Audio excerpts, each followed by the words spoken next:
Adolf Hitler was talking about the Jews and getting rid of them, one of the comments that he made off the cuff was, yeah, well, who remembers the Armenians? Because nobody did anything to save these people. And maybe that played a very small bit in what Hitler decided to do.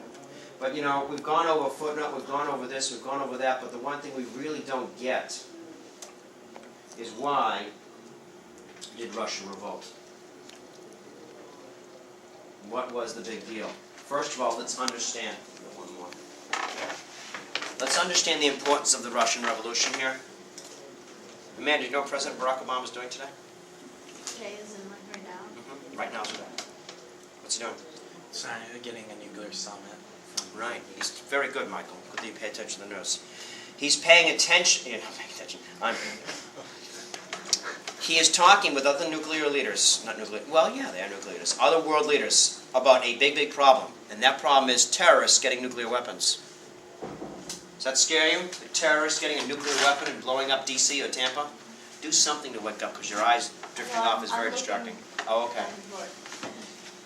Why are we afraid that terrorists are going to have nuclear weapons? Because there are so many nuclear weapons. And why are there so many nuclear weapons? Because the United States and the Russians fought a Cold War for 30 years and built tons of nuclear weapons. Well, why did they fight this Cold War? Because the Americans were capitalists and the Russians were communists. Well, why were the Russians communist? Because of this revolution.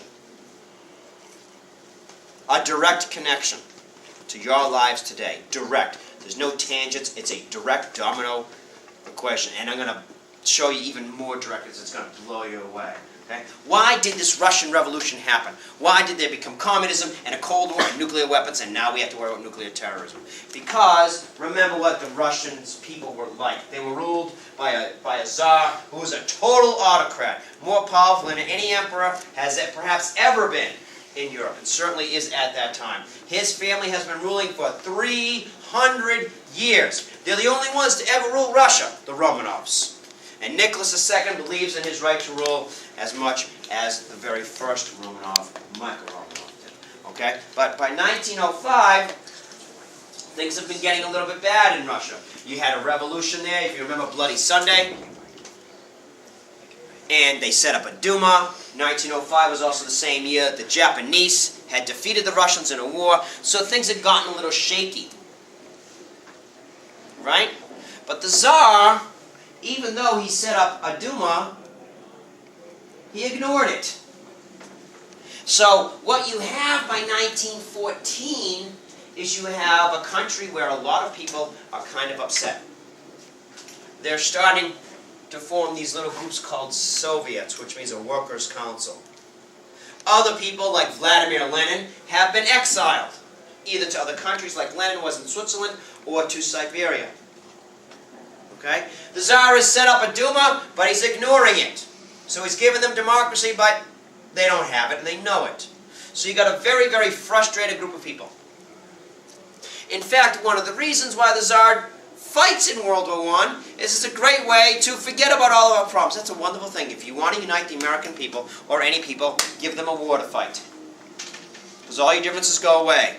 Now we have to get the enemy. And that's what it was like. 1914 Russia was just like 1914 Germany, England, France, etc. All the people were cheering, yay, we've got a war, the fireworks, the band. Everybody loved the Tsar. He was going to lead us to a wonderful victory. Or that's what they all thought in 1914. Really, this is what it all boils down to. Meet the most important boy in the 20th century. Perhaps ever in world history. Alexei Romanov. The heir to the Russian throne. The only heir to the throne. You see, Nicholas and his wife Alexandra had 4 beautiful daughters, one of whom you may have heard of, Anastasia. And one and only one son, Alexei. Alexei has hemophilia. Does anyone know what hemophilia is? Aaron? It's when your blood can't clot, so like, if you start bleeding, you just bleed to death. Exactly. You get cut, you bleed to death. What's worse, or not necessarily worse, but what's also a very bad symptom of hemophilia is that if you get bruised, hopefully you know what a bruise, not hopefully, but you all know what bruises are, right? You get hit, let's say in your arm, blood rushes to that area where you got hit to heal it. But if you don't have platelets, the blood keeps rushing to your arm. It keeps rushing to your arm. And your arm starts to fill up with blood. And it's an incredibly painful thing to happen. Okay? So here we have Alexandra Romanov. Okay? She is a wonderful mother. She is married to the Tsar of Russia, the most powerful man in the country, perhaps the world. And she's got a beautiful little son. She's finally done the right thing and given her husband an heir. That's her number one job. But he is in constant agony. He has to be carried everywhere. And they have to keep it a secret, because you realize how easy it is to assassinate a kid with hemophilia. Just throw a rock at him. Okay? So they have to keep it a secret all the time. And the boy is constantly in pain. When he's crying there in agony as the blood is filling up in his bruises, she can't do anything. She can hug him, she can kiss him, she can hold him, she can pamper him with all the love she wants, she can buy him this and get him that, but nothing can ease that pain. And the worst part of all of it is that it's all her fault. This is a family tree. Okay? Alexei is right there. This red square means hemophilia. Here's his mother, Alexandra. A circle with half red means a carrier. Ladies, good news, you're never going to hemophilia. Those women carry it. Bad news, you can give it to your son. Well, Alexandra knows that she gave it to her son because as a granddaughter of Queen Victoria, yeah, check it out, here's Queen Victoria, here's the English royal family, the Russian royal family, and there's the German royal family. So when I said that she was the grandmother of all of Europe, she really was. But all this intermarrying between Queen Victoria's grandchildren has really made the hemophilia spread.